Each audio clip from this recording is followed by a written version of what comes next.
uyu mugabo muramuzi singomba namusobanure ni Paul Kagame ni umukuru w'igihugu cy'u Rwanda yari ndetse hahamagajwe muri Council on Foreign Relations cyangwa se umubano w'amahanga mu bihugu bitandukanye uko ugenda ariko arabazwa rero iby'igihugu ivyo avugwa ko igishu yatanze nizi hari abantu usanga bazi kwishura neza uyu ni umukuru w'igihugu kibanyi cy'u Rwanda aya niyo majambo yishuye umunyamakuru abanyamakuru b'abazungu mabishonga n'abamenga abanyafrika ntituzi kuyobora ahubwo duhohotera abantu iyi niyo nyishu ya Paul Kagame mwumve.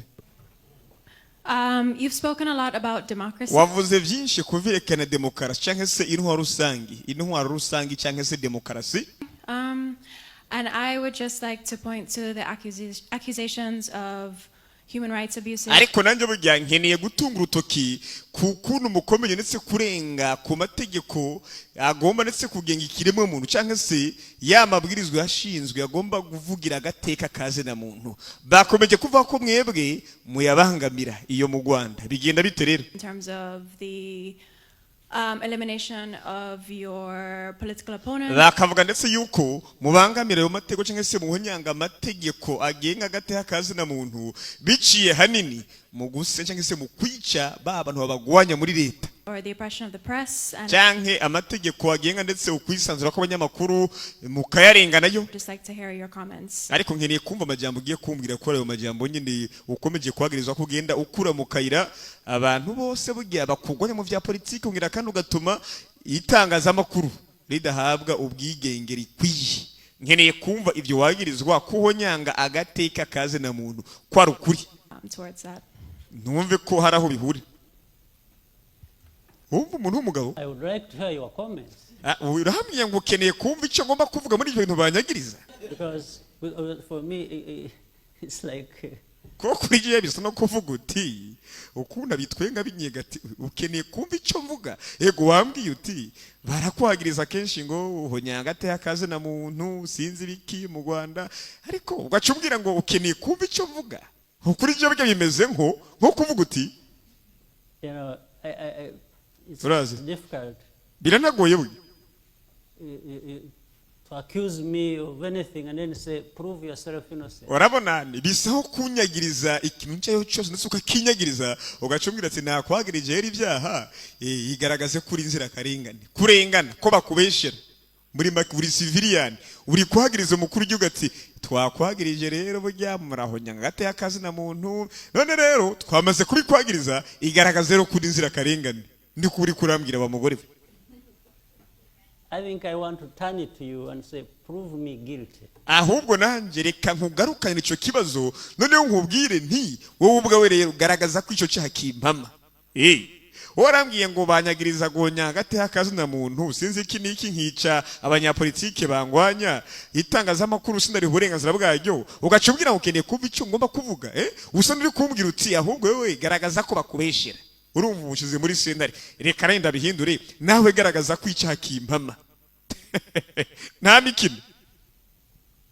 That's where the problem lies. Aho ni ikibazo kiri mwabazungu mwakonda kongeye aho ni ikibazo kiri. You know, the press or human rights groups urabona burya itangazamakuru twatugwi tujejwe guharanira agateka kazi na muntu what they say about me personally ibyo bavuga kuri jewe ku giti cyanje or about Rwanda cyangwa ibyo bavuga ku Rwanda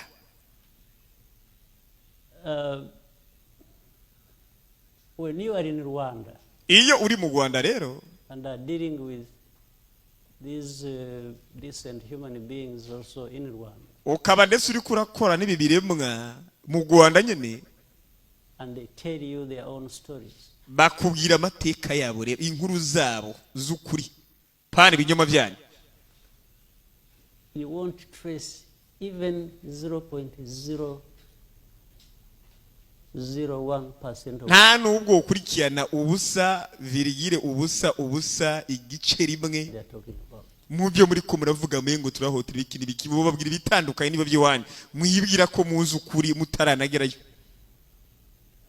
The real life there is completely different from what the young girl is talking about. urabona burya ubuzima bwariya mu Rwanda buratandukanye cyane gusumba ndetse cyangwa ubwanenge n'ukuntu uyo mukobwa muto akomeje kuvanga. Urabona ngo iki niki mu Rwanda ngo ntabyo uzi wewe ugiye kubaza abanyarwanda bakubwira ibitandukanye n'ibyo ariko Absolutely different. biratandukanye pe ivyo muzi siko kuri.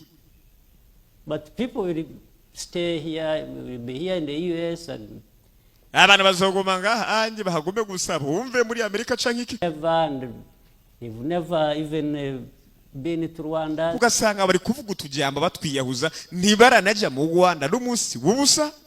We've never met Rwandans, the real Rwandans. Nta nubwo muri aho n'abanyarwanda abanyarwanda basanzwe nyine bato bato ntimuranahura nabo Are there. ariko barahari Rwandans abanyarwanda b'ukuri real Rwandans are there. The real people of Rwanda abantu b'ukuri b'u Rwanda barahari are no different from you, what you aspire to be, to kandi burya icyo nokubwira abanyarwanda b'ukuri barahari icyo ugomba ntaho batandukane nawe n'icyo ugomba kuba n'icyo ugomba kugerako. Niba mukenogera kubikomeye nabo nuko niba mukenogera handi ibyo mukeneye byose nk'abazungu naho abanyarwanda nibo baba bakeneye. Bivuze rero ngo abanyarwanda namwe naho mutandukaniye muri bamwe. Bibabwiye rero ngo turi abantu basanzwe baraho gusoya ibyo mugomba n'ibyo tugomba. Niba mugomba kubaho neza nuko nyine. Niba mugomba ibyiza mugomba nk'abazungu turabigomba natwe. Pana kwicara ngaho gusa muvuga utujambo twinshi ngo ntitumeze ngo tuhunyanga hagati y'akazi na muri biki n'ibikuya siko kuri. have to do, they are no different. Ibyo mugomba gukora barabikora nabo nibatandukanye namwe habe namba. But it's as if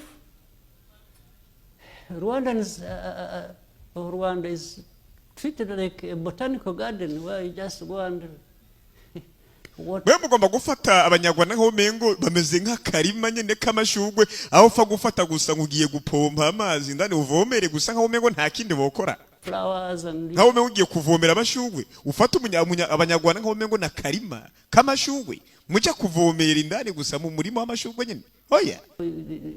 no, human beings like anyone in this. Abanyarwanda burya ni biremwa vy'Imana nkamwe. Absolutely. Cyane pe. So these so-called human don't know what. Ibintu muvuga rero ngo agateka kazi nango ibiki niki byo nibiki. I tell you, half of my life Ndababwira burya in trenches.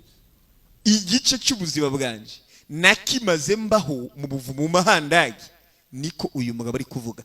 Kagame ati buga jewe igice cy'ubuzima bwanje nakimaze mbaho nkakibaho ndi mu buvumo. Bo so buvumo nyine ariko tuvuge trenches burya ni handaki. Abasirikare bimba nyene bagomba kurarayo kugira ngo birinde amabombe n'ibiki ugasanga bimva duferege.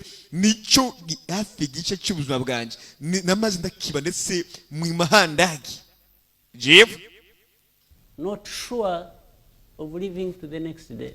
ntazi neza yuko nzora mu kambeho uwundi munsi ukurikira ntabize pe mara igice cyanje cy'ubuzima mba ndetse mu mahandagi Fight to be the president of my country. kandi ababwiza ukuri sinigeze ngwanirira kuba umukuru w'igihugu cy'igihugu cyanje nyene habe namba sinigeze ngwanirira kuba umukuru w'igihugu. Never. It came by accident. Byaje nk'impanuka isanganya accident nyene. Yesu navuze ngo ndagiye kugwana kugira ngo nindagize urugamba ngo nshimba umukuru w'igihugu ya habe namba sinigeze mparanira kumuba ariko byaje nk'impanuka nyene birangwirira.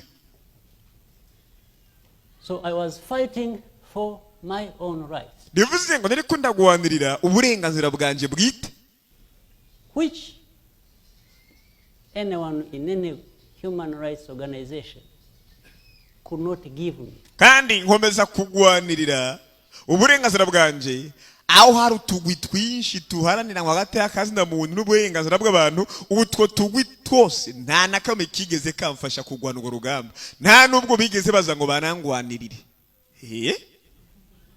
And even now cannot give me or cannot give Rwanda. Kandi kugeza uyu munsi utwo tugwi muvuga ntabwo twompereza uburenganzira bwanje cyanke ngo duhereze abanyarwanda uburenganzira bakwiye. Reka So it's cynical and absurd that kandi rero ni ubwiyemezi kandi nabi cyane anyone would just be there talking about violations, umuntu gusa kuvuduka yavuye gusa utazi haturutse akaza atubwira ngo guhanira agateka kazi na muntu ngo sinzi iki niki byose nibi. Me as the leader of my own people rero nk'umuyobozi w'abantu banje bwite to be accused of violating their rights. One mukanyagiriza ngo ndiko ndarenga canke munyanga agateka kazi na muntu k'abanyarwanda koko mwabantu genda umuyobozi muri mukaba muri ko muranyagiriza ko ndiko ndahonyanga agateka k'abantu niyoboreye. It's just an absurd insult. Kuko burya ni n'igitutsi kibi cyane pe muri kuntuka. But my answer is simple. Ariko inyishu yanje bugira sanzu is to do my best. Je ni gukora uko nshoboye ivyiza byose nshoboye. Serve my people. Kugira ngo nkwera abantu banje. So they can be served. Nta mikina ariko. The answer. Niyo nyishu pe mbango bakora uko nshoboye kugira ngo ngeze abantu baje kuvyiza bakwiye nta bintu birebire ico kimenye tubabwira ngo mukomeze mu following no kuri Facebook turiyo kuri YouTube turiyo nkuko bisanzwe Akim Productions Desa 57 ubwo urumva rero nimba uvuga ngo urabona ntituri mu gwanko gwa politiko turi kuvuga gusa ico umukuru w'u Rwanda yavuze nta bintu birebire wowe ukagomba kubizana mu rundi gwanko rero musinzi w'iki niko bugufise ikibazo mu mutwe we nyine.